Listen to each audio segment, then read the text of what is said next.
જય ગૌ માતા।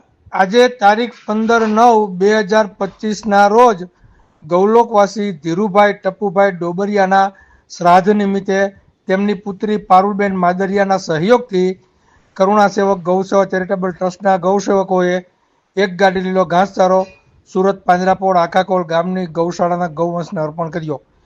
ત્યારબાદ પાંજરાપોળના બીમાર ગૌવંશના વોર્ડમાં બધા જ બીમાર ગૌવંશના પડખા ફેરવી તેમની સાફ સફાઈ કરી, તેમને પાણી પીવડાવી, તેમને લીલો ઘાસચારો અર્પણ કર્યો। જય ગૌ માતા, જય ગોપાલ।